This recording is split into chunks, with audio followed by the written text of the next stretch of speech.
to be on YouTube right now. So watch what you say. This is my 7th Zoom call today. I'm just whatever.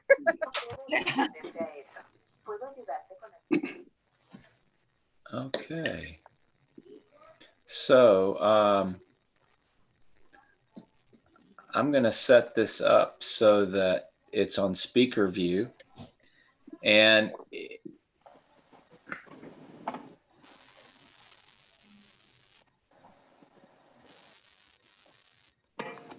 okay, can everybody still hear me? Yep. Yeah. Yep. Yes.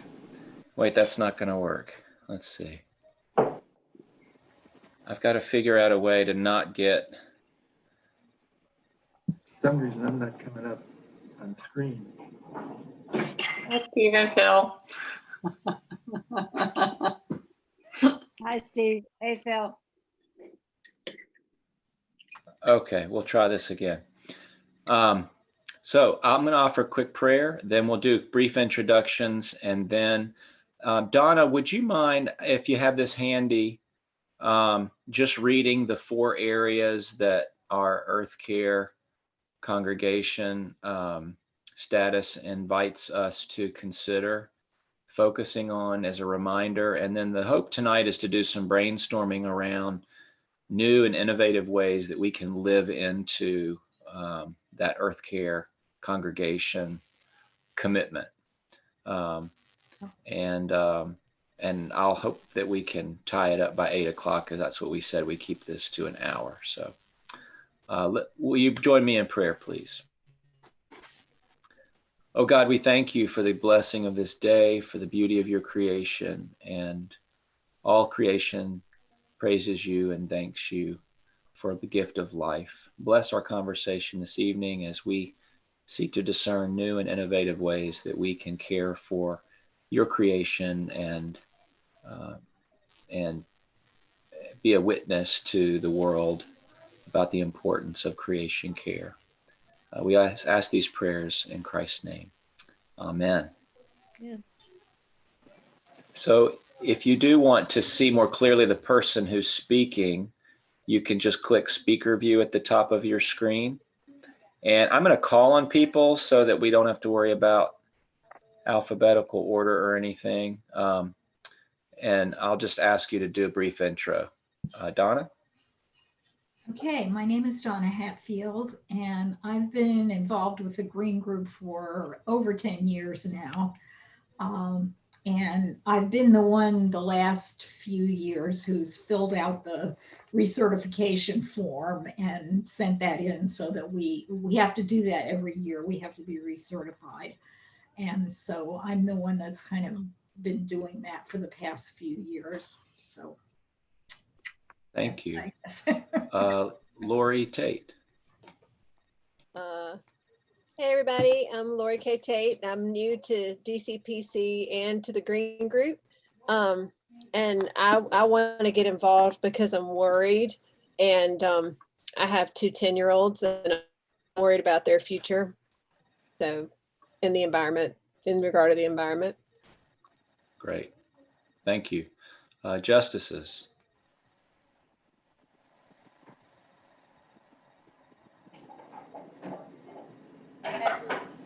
Phyllis Justice. We've lived in Davidson since 2000, Charlotte area since 85, and live right a block away from church over here. And we're excited to be a part of this group. Thank you. Rosemary? I'm Rosemary Klein, and I did a lot of environmental education when I was teaching. And Dennis Testerman is a friend of mine, so I have spoken to him a lot about the stewardship of creation group inside the Presbytery, and he's very anxious to work with this church. So, and I've just not been involved with the Green Group before, and I'm just interested to see what's going on with it. Pat Ricker. I have been a member of the Social Justice Committee. Are you guys hearing me? Yeah. Yes. Okay. Yes. Since its inception, I was so proud that DCPC saw the need to implement that. and even more excited when the Green Group was launched. I've been an environmentalist since I was a kid, and tried to always find ways that I could do my part. And now it's past that, and I want to be a part of a larger team so we can make more of an impact. So I'm excited about this venture, this opportunity. Great, thank you. Gordon Peck? I'm sorry you can't see me. I'm not sure what's wrong, but just as well, I didn't shave or shampoo today. I guess like Pat, I've been a conservationist since I was a kid, being raised on a farm in upstate New York. My dad was very aware of conservation methods and incorporated that as much as he could into our farm operation. Later, with my mother, moved to the Adirondack Mountains, where we got an introduction to a different kind of life. And I've just always had a feel for this, the need to preserve natural habitat for wild animals. I've been feeding the birds for the last 40 years. I'm really concerned that my feeders are frequently unoccupied these days.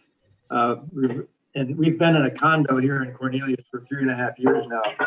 And seriously, the variety and number of birds coming to our 7 feeders has probably dropped off by 70%. And I just think that's one indication of where they're all going, as well as other wildlife and so many of the things that we value. Okay, thank you, Gordon.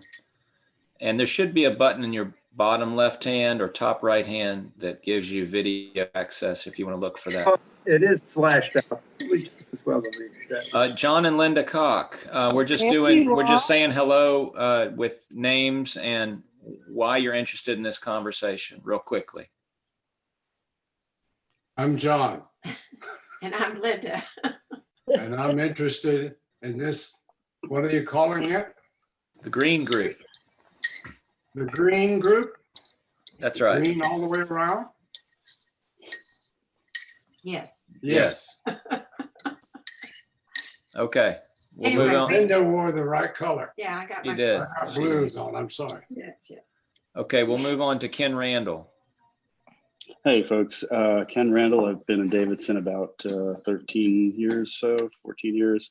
A similar story to some of those have gone before here, environmental and conservative, conservation minded since I was a teenager in Boy Scouts, and try to support a lot of national and international programs, but this sounded interesting from a local perspective. Okay, thank you. The Firdausis.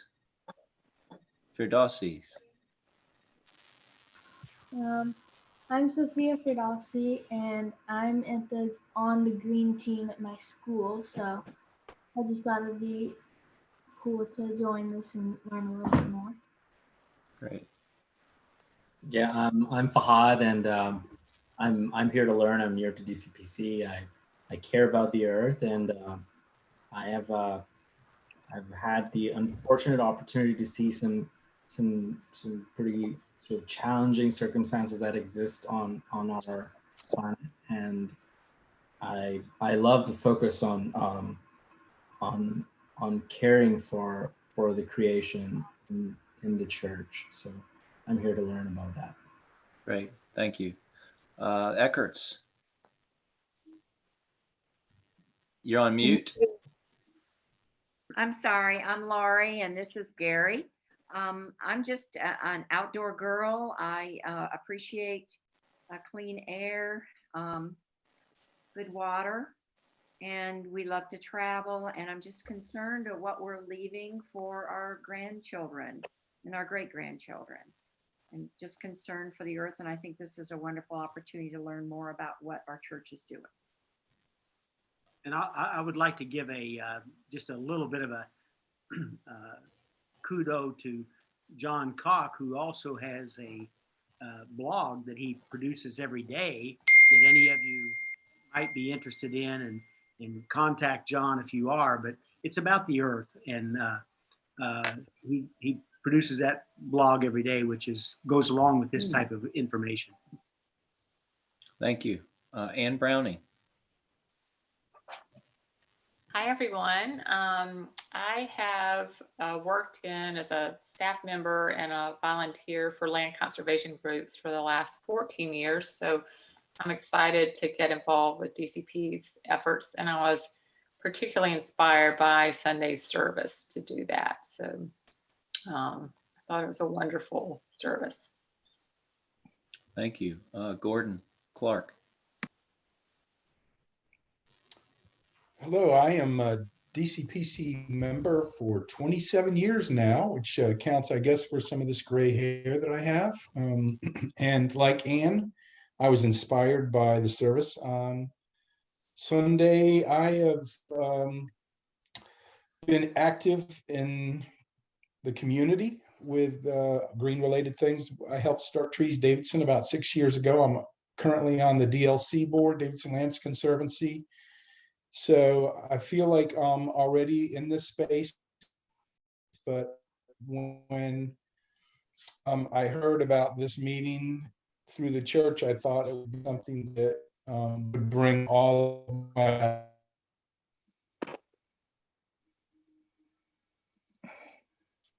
We lost you there, Gordon. Luke glasses, like I don't know.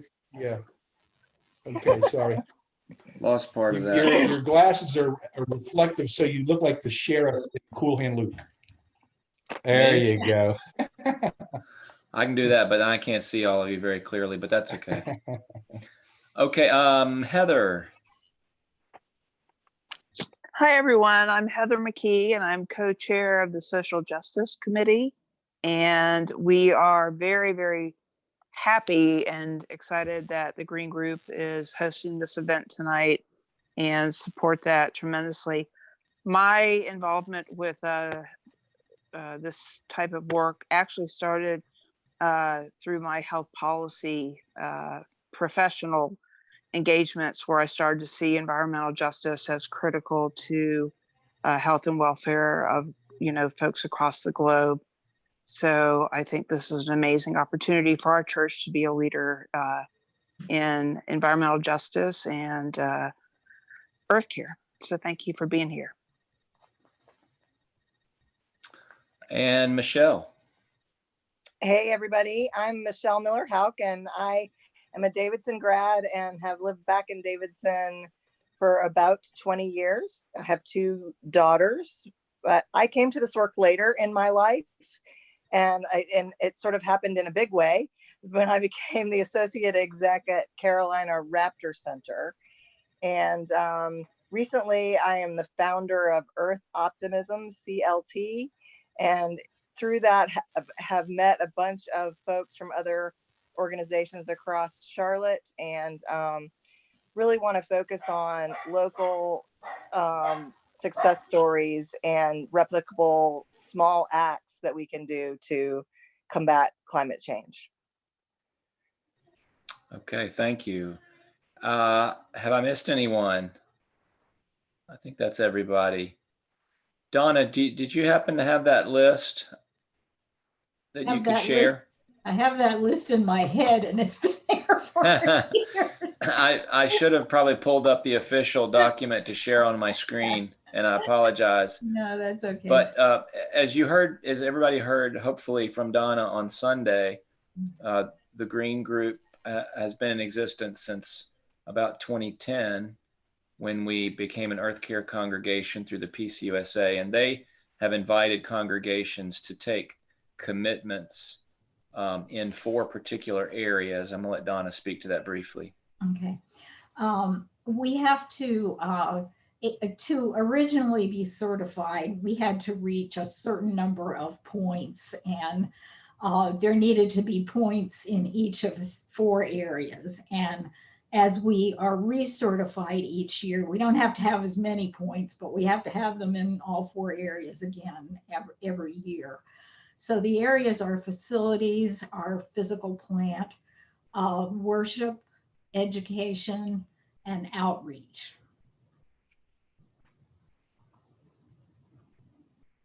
Okay, so I know we want to spend the bulk of our time sharing and brainstorming ideas that we can more faithfully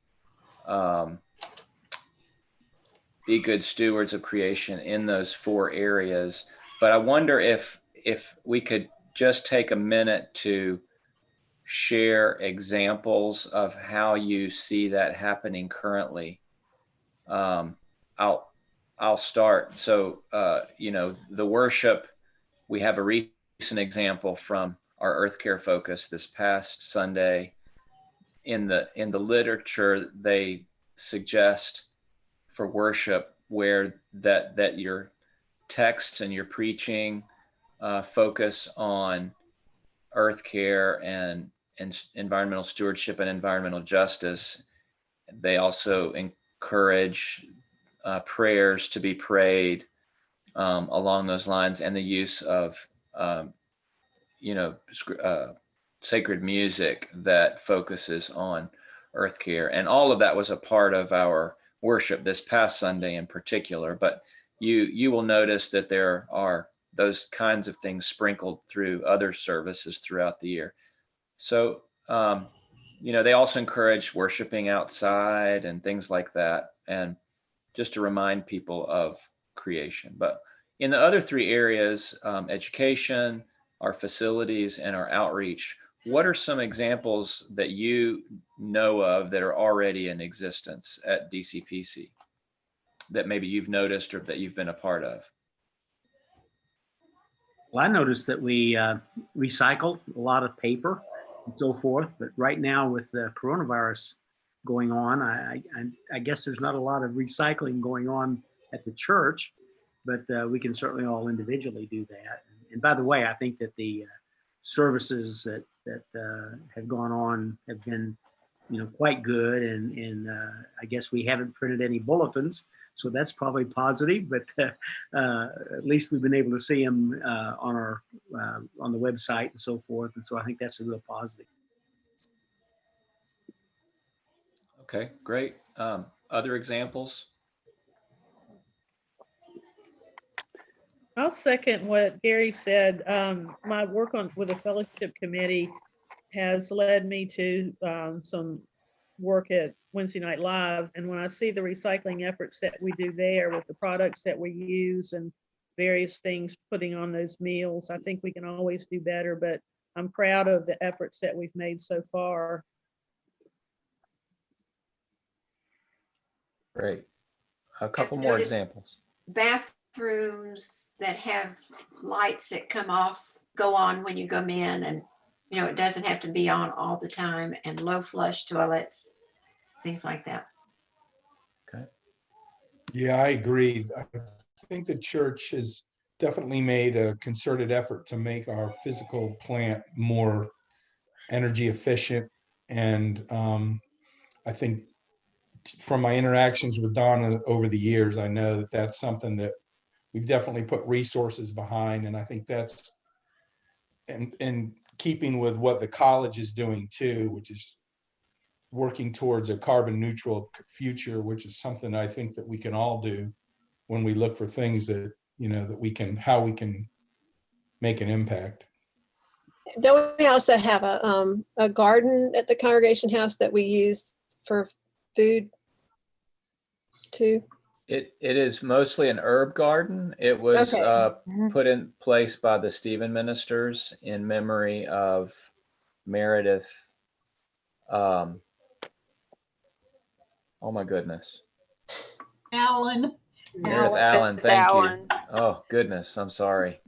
Yes, and I know that even now when our kitchen is not in use, we've got a number of people going by and getting some herbs from that garden and using them in their homes. So that's good. Yeah. Yeah. Speaking as a Stephen minister, I would encourage you all to utilize that, during this time. And, also you can volunteer to be a tender, to go and weed and water as you see fit. So thank you for that. That's right. Robert, are we still using compostable communion cups? We are. So that's a relatively new thing. We were using glass, but we discovered within the last 6 months there's a corn-based compostable communion cup that we are now getting, and those can go directly into the compost, I guess. I think they're taking over to the college actually after they're used. So that's kind of cool. Is that what we've been using for the last few months? Yes. Yeah. Oh, those are. They look just like plastic, and a lot of people think we're using plastic again, but they're actually corn, made from corn.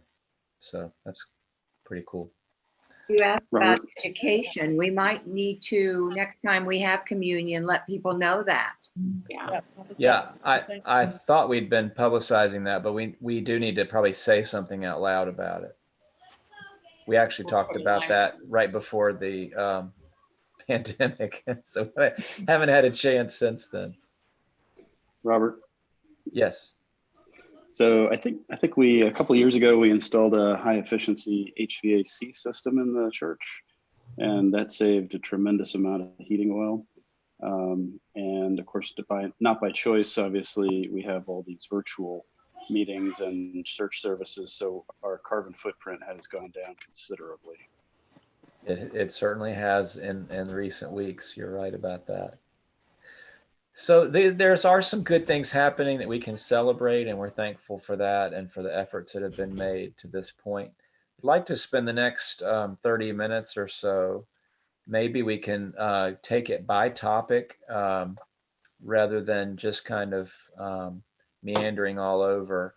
I wonder if we could spend 10 minutes or so in each of those areas talking Robert? about additional ways. Yeah, Donna? Could we start with something other than facilities Sure. and save that till the end? That's because I'm seeing happen here the same thing that always happens when we have a green group get together. We come up with all sorts of ways that we can be energy efficient in our facilities, but the other three areas we don't do as well. So I guess I'd like to just see us focus on those other three areas first and save facilities for the end.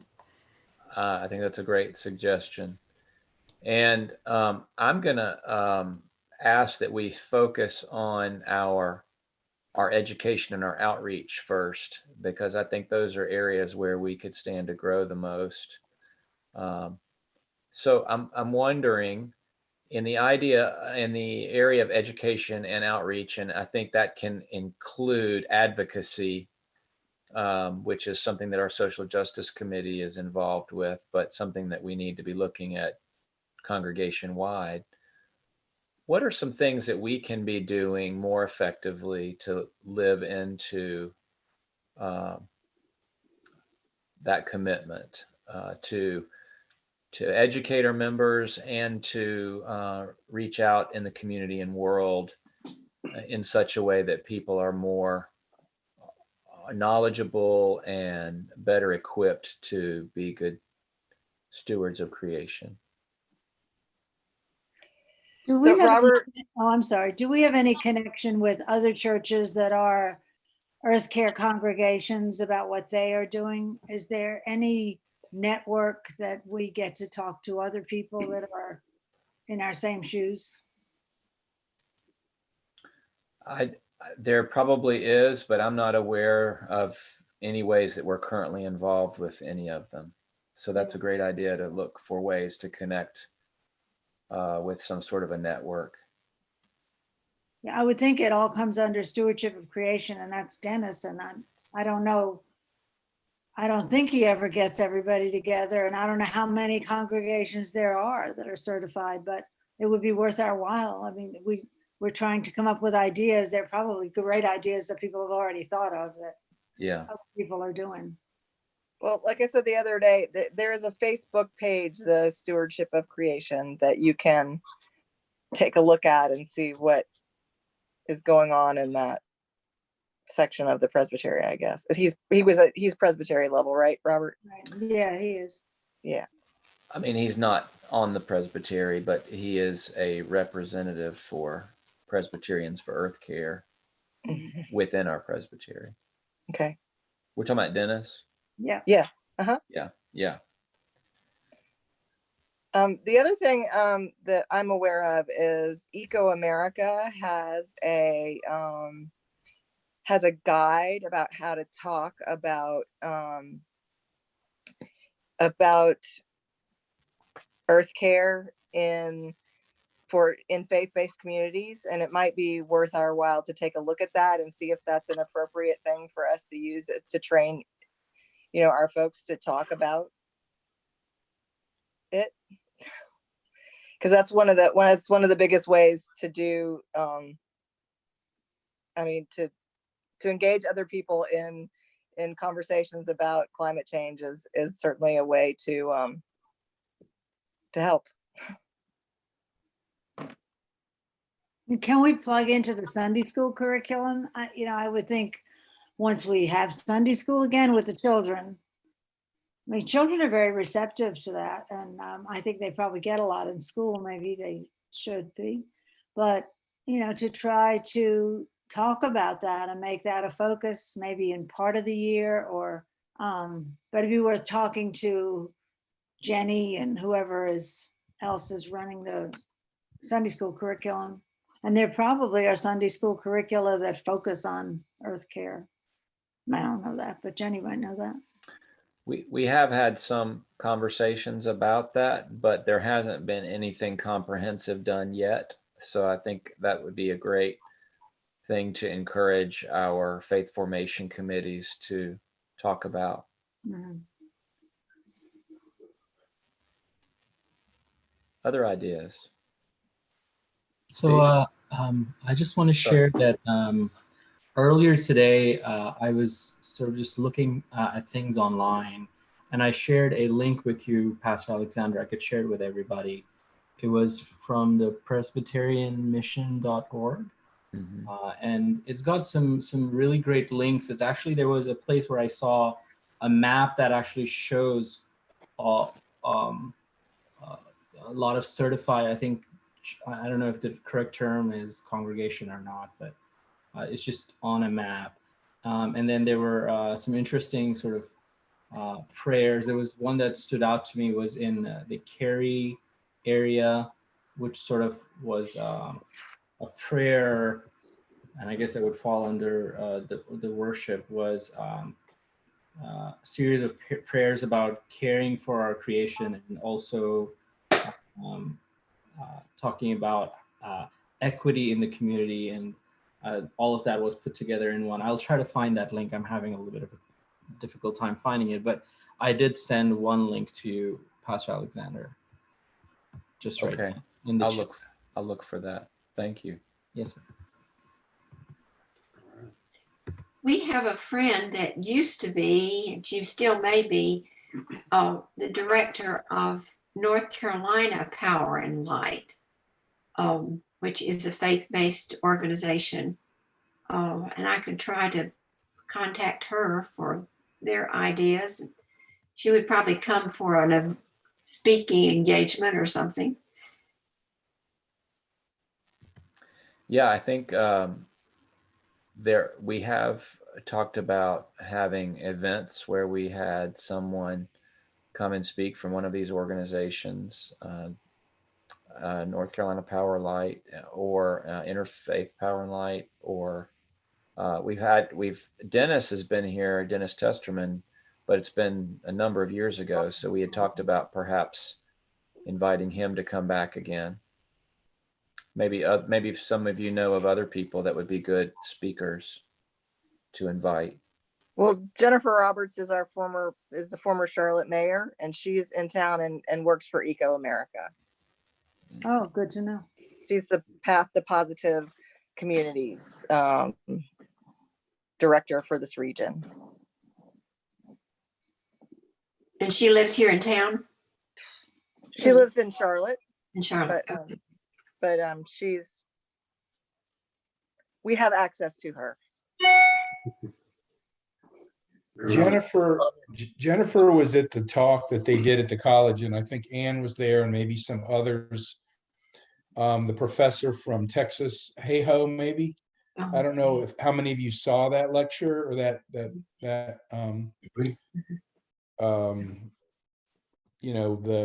She was in the Catherine 900 Hayhoe. yeah, Catherine, 900 room. Anyway, she has a great TED Talks, but her main takeaway is that the best thing that we can do is talk to people. So I mean, I think that Rosemary's right. How can we incorporate it into our Christian education? How can we continue to incorporate it into our sermons and our services? Those are things that I think we have a lot of opportunity for. I know, Donna, you said that we've had, talk around the physical part. I don't know that we've really dug deep into what we can do in terms of putting that message out there to the congregation in those ways. This is Linda again. We missed the meeting where Betsy Kinley, I believe, spoke to the Democratic group. Steve, were you there? Does that name sound? It was just recently, but we missed it. Yeah, I came. It's the Gore trained folks in town. They came to one of our social justice meetings early on. The couple that's been trained by Gore, and I think some other folks in North Mecklenburg have been trained by that climate organization to provide education. I recall she was at our Paris to Pittsburgh, she and her son-in-law, John. And she talked about, she's 85 years old, but she talked about her mission was to get out to churches and to speak to churches. And could we get her to come? Could we get her to come to ours? I think she would be glad to. She's a powerhouse. Could you repeat the name? Betsy, Betsey, and I believe the last name is Kinley, Kinley. And Gordon, who was the person you mentioned that had the TED Talk? I think it was Professor. Sorry, Yeah. Professor who? Catherine Hayhoe. Hayhoe. She's from Arizona. How do you spell Hayhoe? Hayhoe. Oh, okay. Yeah. That's the reason I married her.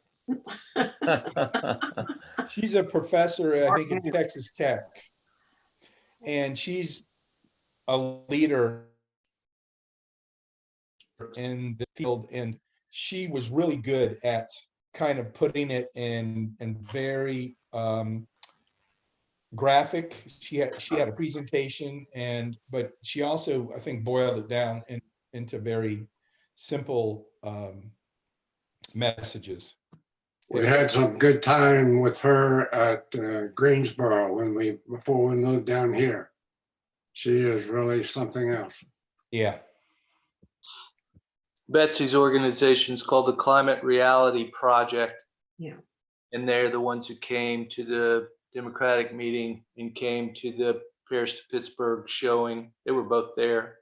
Yeah. I'm sure they'd be happy to give another presentation.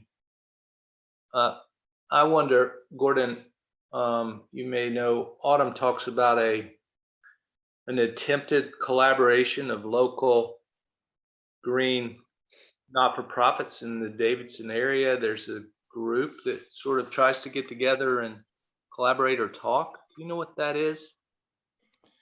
Yeah, so the town has a group called Eco Davidson that is kind of organized by Charlene Miner with the town Park and Rec, and we meet once a month, and it has a kind of a general focus on sustainability and things like that, but it's supposed to be open for businesses, for churches, for a wide variety. And I can certainly send a link to, we have a regular meeting time. We meet on Wednesdays at noon, and there are some of the businesses that come are Ingersoll Rand, MSC.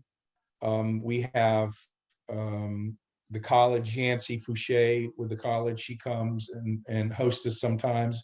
We try to move the meetings around. We have good participation from some of the schools.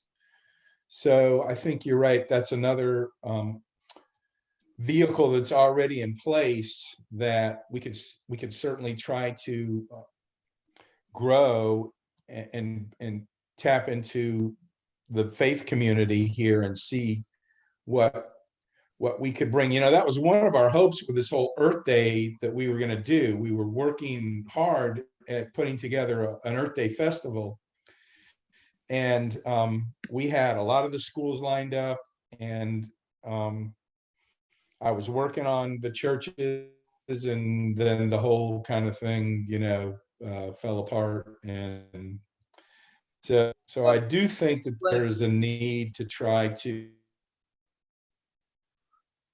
go ahead. That organization, Eco Davidson, can you summarize its purpose? Yeah, the purpose of it really is a town-led effort to try to bring together groups to build synergies and find out where, you know, we've learned a lot about what Ingersoll Rand is doing on their campus to be more sustainable. They're actually shipping all their waste to Virginia. To Virginia. Virginia. To Virginia. Yeah. I mean, it's kind of crazy, but you know, it's really just as I said, it's kind of a collaborative effort to bring all of these groups together to be able to see how we could learn from each other, how we could support each other, how we could get, you know, continue to try to spread the word. You know, we've worked with some of the local schools to try to get out and do education. And so I think there's certainly a lot of opportunity out there. So it overlaps with education and advocacy for this group in terms of kind of objectives or goals. There's some alignment there. Yes, And I then agree. Yes, definitely. in terms of advocacy, is it a very active group on the advocacy front? Well, you know, I would certainly say there's room for improvement. Do you think there's a role for DCPC within that group that could spur some improvement in the advocacy portion of the organization? I think that we don't have any faith-based groups right now that are regularly participating in that meeting. And so I think that that's an untapped part of our community that we haven't brought into this you know, process.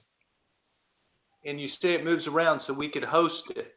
Yeah, we could host it. Yeah, it moves around. How often did you say they meet? They meet every Wednesday at noon, and I want to say it's maybe the second or third Wednesday. But what I'll do is I'll send a link so that people can check it out. The Green School of Davidson is pretty active. I'm trying to think some of the more, but we've had all kinds of people show up. You know, we've had people from the farmers market come and talk to us. So it definitely is something that I think we could use as a resource. You know, it strikes me that, you know, there are kind of a couple of different levels that we could be active in. One is a group like you're talking about that's very locally focused. And then also, I just think about the power of PCUSA in terms of advocacy, and maybe that starts trying to reach out regionally or statewide and really sort of explore what we can do as a kind of a common voice for care for our earth as a broader congregation. So it'd be, to me, it'd be nice if this group could sort of, you know, broaden and make interconnections with other organizations locally, and then really focus on that PCUSA connection and what can we do as a statewide or national faith group. Even with other churches, I was surprised how few churches are considered green, and you know, if we could somehow get that message out to those and other denominations and challenge them to maybe also become part of the green group, and also then encourage the people within those churches to also be more aware. We were scheduled to host our next Presbyterian meeting, which was the 19th of May. I don't know that that's been announced what's going to happen with that just yet, but our intention was to say something about the Earth Care Congregation program and do just that, challenge more churches in our own presbytery to take on that challenge. I think it's good for us to be doing that individually with people, you know, to challenge one another to.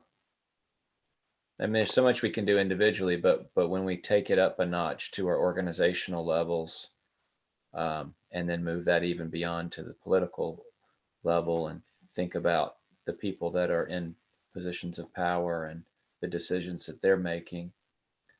I was just reading an interesting article there's an editorial piece in the magazine Sojourners. I don't know how many of you are familiar with that, but it was talking about the banking industry and suggesting that we choose who we bank with based on the amount of loans that they do or don't give to the fossil fuel industry. So it was naming some of the big banks that give billions and billions and billions of dollars in loans to the fossil fuel industry, and suggesting that that people choose to bank in smaller banks or credit unions and things like that, and make a statement about that. Of course, you can say that with all of our investments too, but those are interesting places to take a stand, and we'll probably step on some toes. Well Certainly. said, Robert. Well said. You know, another idea was just even a resource guide, or you know, something that's maintained. And there's lots of resources, obviously, on the internet, Google to start with, but you know, for the organization, the local community, come out some way to slice and dice it so that it's relevant. Things like you just said, Robert, you know, to kind of share that around.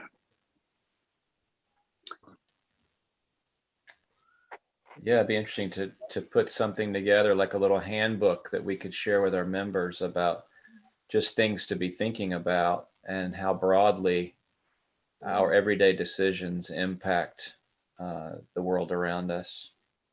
Like one that I can share real quick, actually two quick things, but even recycling and understanding the new recycling icons and numbering system.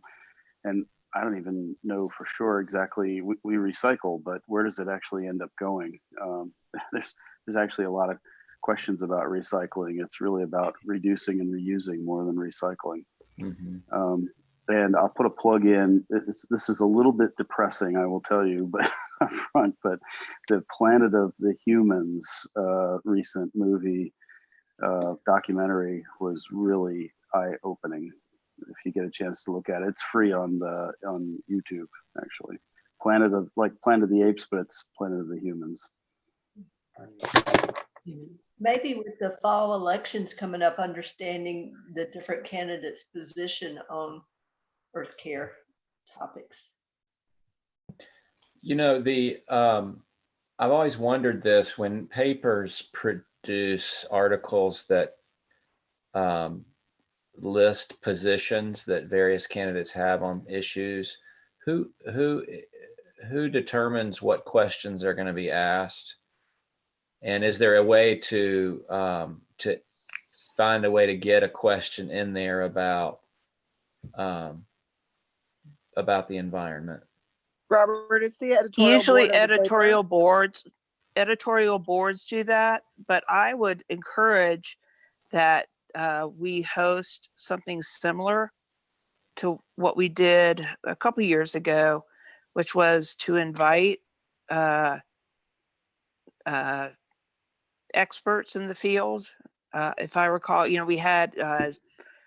we talked about the various North Carolina amendments to the Constitution. And I think that was like one of the first things that the Social Justice Committee sponsored. Yeah. And we got so much positive feedback from that. And a lot of the community came too. Exactly. And to maybe invite, candidates in a nonpartisan fashion and just ask questions. I don't know if that would be amenable to, the session, but I think it's a very, very important part of advocacy is to ask those questions directly to candidates from a faith perspective. Thank you. Perhaps the League of Conservation Voters could be helpful to us, thinking about this as the election comes up. I know they, really evaluate candidates. I guess mostly sitting candidates or incumbents on environmental issues and evaluate whether they sort of live by their commitments in their campaigning.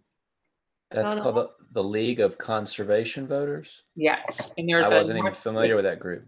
It's a national organization, but there's a North Carolina chapter. Okay. Donna, say your quote again that you said Sunday. Which quote was that? About a politician or something. Oh, change your politician. In the afternoon. This was something that Thomas Friedman from the New York Times said at a talk at Davidson College a number of years ago. And he said that it is more important to change your congressman than it is to change your light bulbs. To change the what? So, To change. it doesn't matter how many things we individually do, but if we've got people at the top who are undermining our efforts, we're just spinning our wheels. So really like that. Right. So I would also say that the most important people to talk to are maybe people that wouldn't come. You have people that have a real impact, can have a real impact by their voting record or by their opinion or by their sponsorship of bills. And I'm not sure if they would come to be asked those questions, but it would certainly be worth a try. I want to be mindful of our time. Could we spend a few minutes just talking about any creative ideas related to worship that folks may have?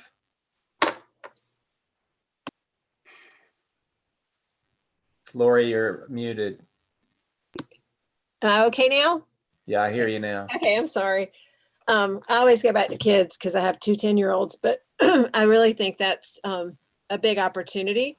And maybe in worship, maybe, I don't know if this is too much, but one children's sermon a month, or, one with the time with the children could focus on something that's earth care related.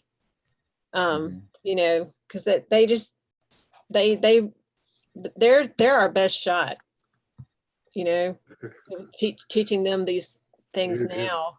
So this is how they live their lives. That's good. Yeah. Great. Thank you.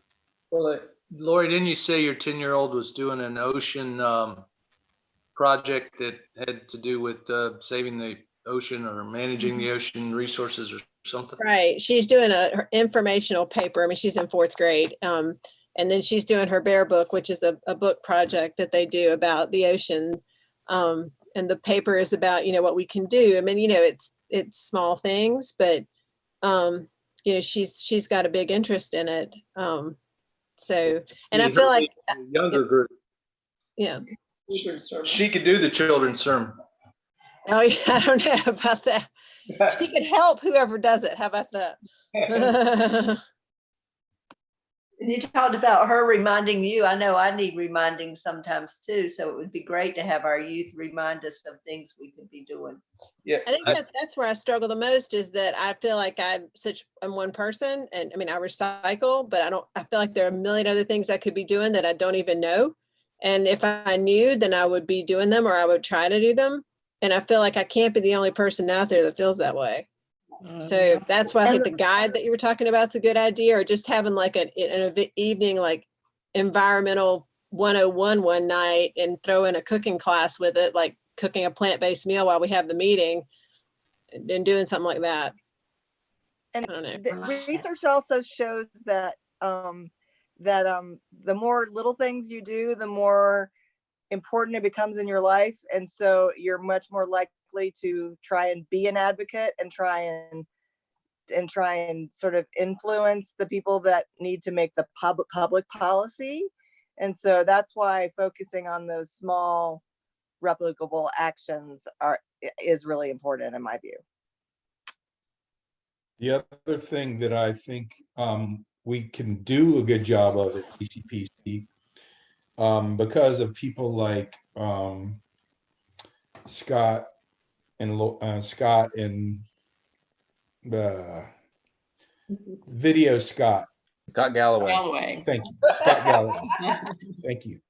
That we need to find ways to tell stories about people in our congregation, because I think, just in this group here, we have people that could certainly tell some pretty amazing stories, but I know that there are people at the Pines that have probably spent their whole lives working on this, that we need to try to find ways to tell our stories and plug people in. And those are things that I think are very effective for young people too. That's one of the reasons why we sit here and enjoy these virtual church services that we go to, because you can, they're really easy. You don't have to, you can watch in your pajamas, but you've got these drone shots that are showing our beautiful town and the church steeple and all this. So to me, that's powerful stuff that we have the talent in our church to use, and we need to find a way to build that into what we're doing, in this group. Yeah, good point. There are some great human resources in our congregation, and I would love to be able to find a way to make a list of people who've,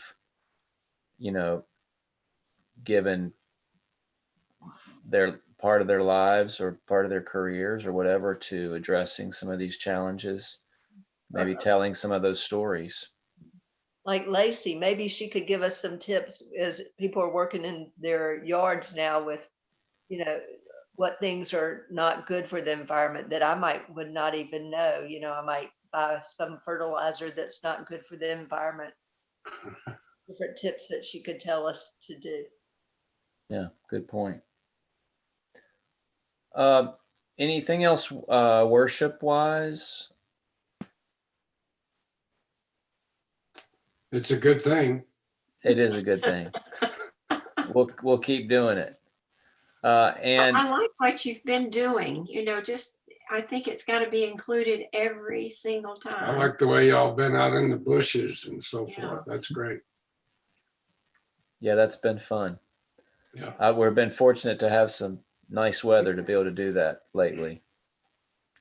Okay, just 60 seconds on other things we could think about facilities wise.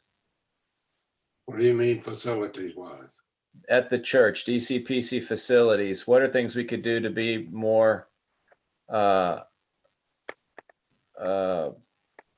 better stewards of the earth in the way that we go about business at our facilities. We could not print a bulletin. Okay, could go completely paperless. Not Yes. I'd like for this group to know what the church considers an option or not an option for solar panels for the church, and just to know it's workable or not workable and what the details of it are. If you were going to have a solar energy project, where would it go and what would the details be? It's a non-starter for these reasons, just to kind of know, so it doesn't sit there and nag you. There's this lot that the college owns next to the congregation house.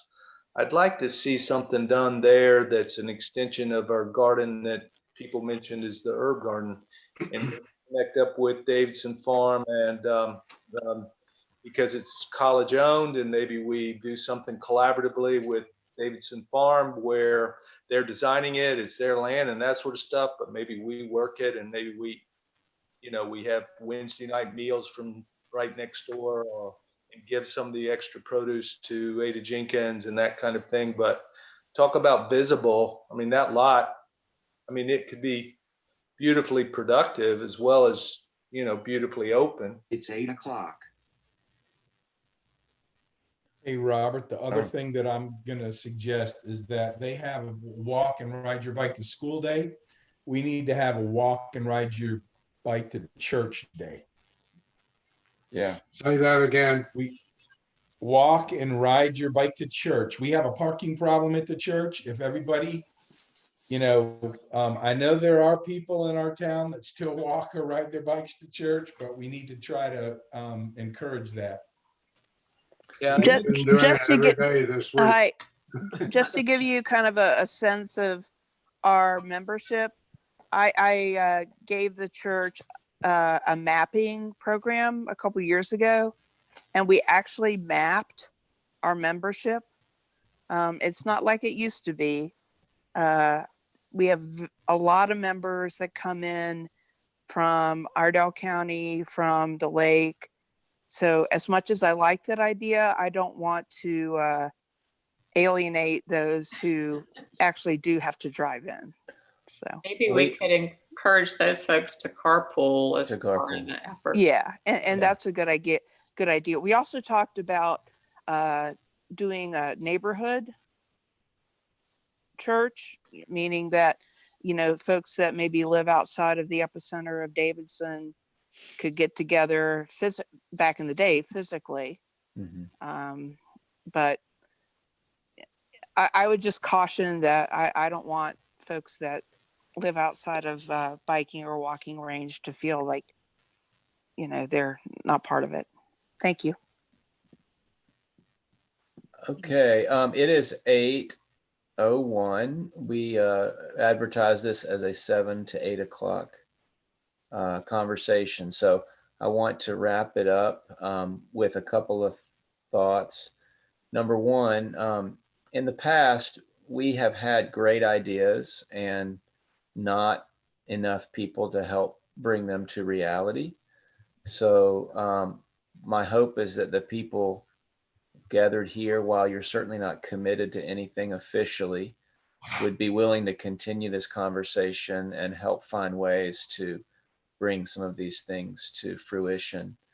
I'm going to ask if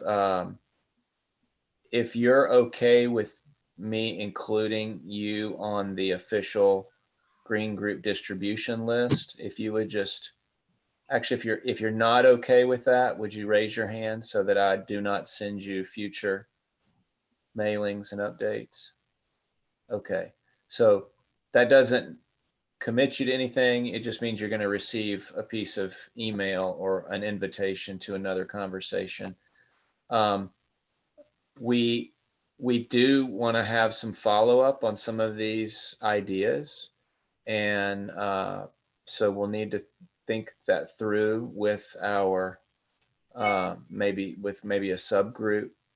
And I'm wondering if there's a half a dozen people that would be willing to talk again, or do we want to schedule another conversation like this and maybe divide up. I mean, it could theoretically be that we have 4 subgroups that work in these 4 particular areas, whether it's worship, education, outreach, or facilities. Or do we, if we want to all stay together, that I think it's the kind of thing that we want to keep in front of the congregation on a regular basis. Of course, we can say that about lots of different issues, and there's only so much bandwidth that people have. So we have to remember that this isn't the only topic that people need to be thinking about. So is there an interest in a smaller group kind of sorting through some of the ideas that we've come up with, or do you just want to get this group back together in the near future to do a follow-up? Thoughts? I'll do whatever. I mean, I'm happy to help with education or working with somebody on that part, like with, you know, children and even the congregation, I guess. I mean, I'm happy to throw my hat in the ring for that. Okay. Robert, there's a way to do breakouts in Zoom meetings if you know how to do that. I don't, but yeah, we can do breakout rooms for different topics. That's true. Heather and Donna, do you think that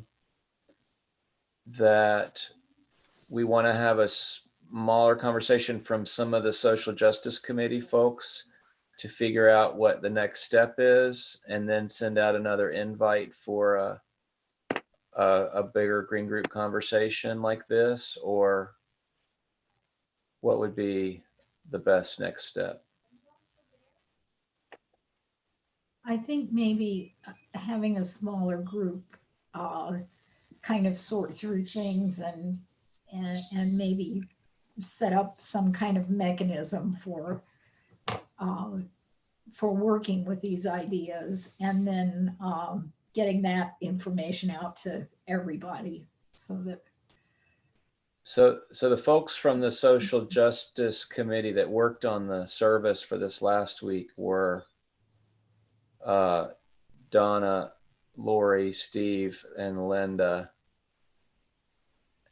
and myself, and Heather was part of that. Is there anybody else that would be interested in joining that subgroup to talk a little bit further about how to move beyond some of the ideas that we've mentioned tonight? I'm interested in the education piece, but I think what has to happen with that is whoever's interested needs to meet with the faith formation people. I guess that's the next step for that. And I'd be interested in doing that. Okay. Are those people whose names I mentioned willing to do a follow-up conversation after tonight? Mm-hmm. Yeah. Okay. Yes. Yes. Okay. All right. Well, then I will commit to getting something out to this group with a follow-up after that subgroup meets, and we'll see what's next and how we can maybe make some invitations to some individuals, or maybe show film or documentary to a larger group for a bigger conversation, or talk to some of our other committees like property or faith formation or worship about some of the ideas that we have, and we'll continue this conversation. Does that sound okay? All right. Well, let me offer a closing prayer, and we'll finish up for tonight. Thank you all for being a part of this. Lord, we're grateful for the gift of this time and the gift of the lives that you've given. We again are grateful for your creative power in our lives, and for calling us in love to be your faithful people. Keep us all safe, continue to care for our frontline workers, and help us all to be wise and faithful stewards of your creation, including each other. In Christ's name we pray. Amen. Amen. Peace be with you. Thank you all. Thank you. Good night. Good night. See you Night. soon. Thank you.